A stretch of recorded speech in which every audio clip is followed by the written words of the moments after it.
One of the important aspects of interpreting symbolism in culture is the capacity to discern patterns not only within stories, but also across them. The capacity to notice these patterns will help us see when certain directions, certain deep movements and changes are taking form in culture. It will give us the capacity to, let's say, read the signs of the times. Sometimes an understanding of symbolism can be used for purposes of propaganda and to push certain social agendas.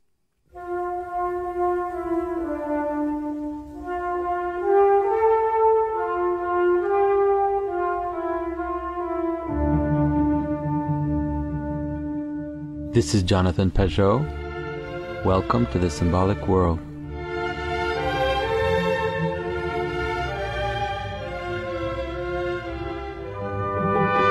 Now, in the movies I've interpreted until today, many of them have a certain trope, which I have mentioned now and again in passing. This trope is the replacing of the masculine hero by a feminine one. We see this pattern not only in the fact of certain replacements, but it often appears as a pattern within the stories themselves. Casper?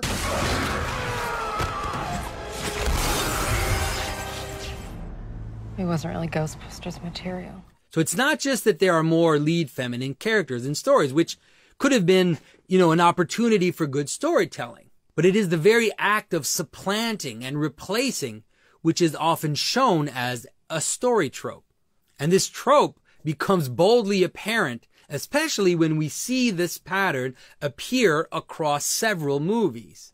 The pattern can take a variety of forms. It can appear as a strange play on the masculine virtue of wanting to save others. Though now, the male character sacrifices himself in order to make way for a feminine character which replaces him. We see this, for example, in the movie Logan. Wolverine sacrifices himself to make way for his female clone. There is also Kay in Blade Runner 2049, giving up his place as the son to make room for the daughter. You imagined it was you. Oh, you did. But there are many other such scenes in several movies. Sometimes the masculine character will be humiliated and made to look useless. Our plan, Captain? Not Commander, right? Wasn't it Leia's last official act to demote you for your dreadnought plan? But there are several occasions where the masculine character will willingly get out of the way to make place for a feminine replacement. In the final scene of the movie Mad Max: Fury Road, after tossing the dead body of the tyrannical father, Max presents the female lead to the people, who clamor for her. And Max then gets off this escalating elevator in order to let all the feminine characters ascend to replace the toppled authority. In these movements, one sees the raw power play that is happening in the cultural narrative. It is not about parity, about equality and all those virtues. Rather, the current social move appears as revolutionary. It's about inverting the traditional hierarchy, putting it upside down. At first glance, there are those who might cheer to see such a replacement. It's about time that women make room for themselves. But things are not always what they seem.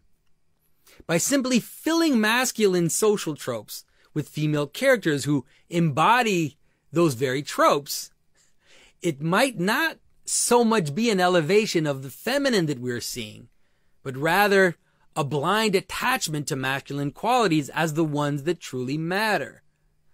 As if being on top, as if being physically strong, a warrior and a leader is somehow more virtuous than beauty, than the caring and intimate connections of our private realm. There have been very powerful female characters who embody the feminine in profound ways. For example, Galadriel in The Lord of the Rings has been a perfect type. She disarms men by her depth of vision, by her insight, by her beauty, her grace. And even in her terrible moment, she shows us the terror of the feminine, that she could be as terrible as the dawn, as treacherous as the sea. All will love her and despair. such a character is far more engaging and encompassing than simply making the female character a feisty badass who, it turns out, is a better fighter than all her male counterparts. Characters like Galadriel, but also the wonderful and rich female heroines we find in Miyazaki films, take into account the whole range of human emotions and activity, which is primordial in understanding what it means to be fully human, male and female. Once we see, though, the pattern of replacement, we can then begin to understand the storytelling choices made in recent movies as soaking in an ideological zeitgeist, we could say.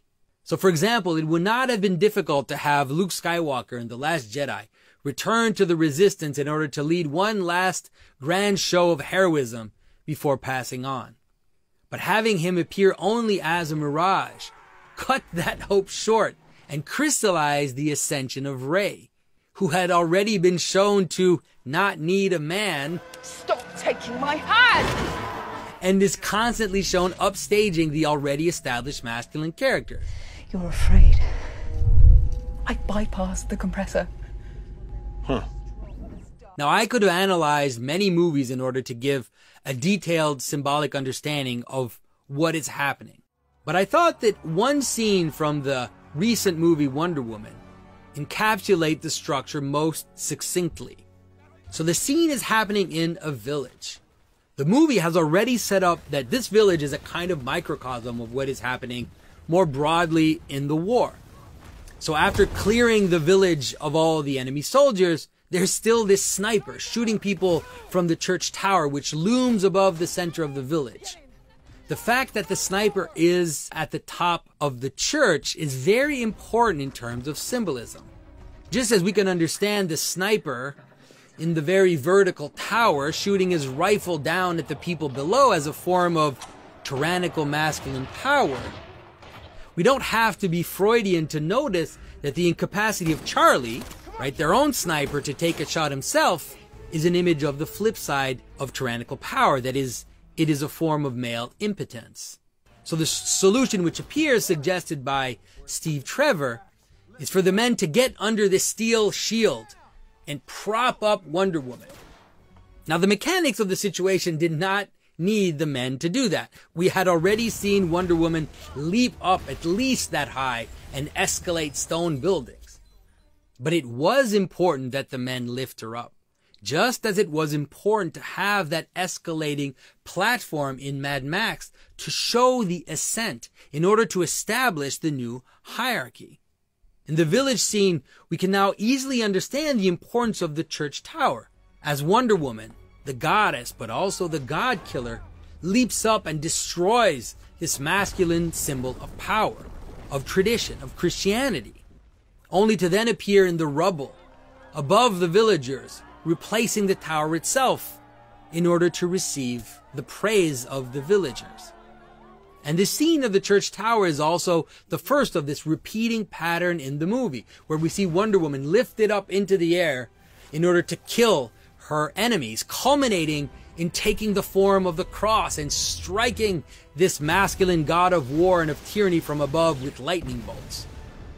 And finally, when we see the enemy is defeated as the new day rises, Wonder Woman is then shown at the center of the new world she represents. A world that believes in love, as the German soldiers suddenly forget their violent ways and start to show camaraderie even with their former enemies. Now, there are two things to understand. One is that we have to be careful. We have to be careful not to reduce our vision to polemics, as many have done. We cannot reduce the movies to this trope.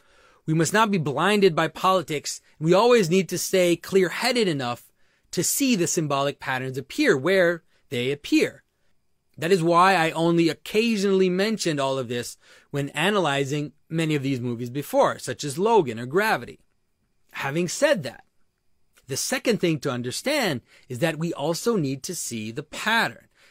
And I can surmise that many of you have watched my past movie interpretations without noticing how this pattern reappeared in many of the movies that I chose. You see, if such a scene as this one in Wonder Woman had appeared on its own, And as some freak event, it might have been exactly that. It might have been an exception. But the recurring pattern is not only significant, but it is often quite deliberate. And it is being cheered by certain factions of the political sphere.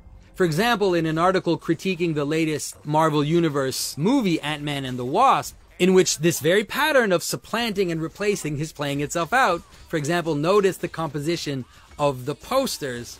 This journalist praises not only the fact of the strength and smarts of the leading female, which would be understandable and maybe even laudable, but she also rejoices in how the male character is shown as hapless, with his successes due only to accident.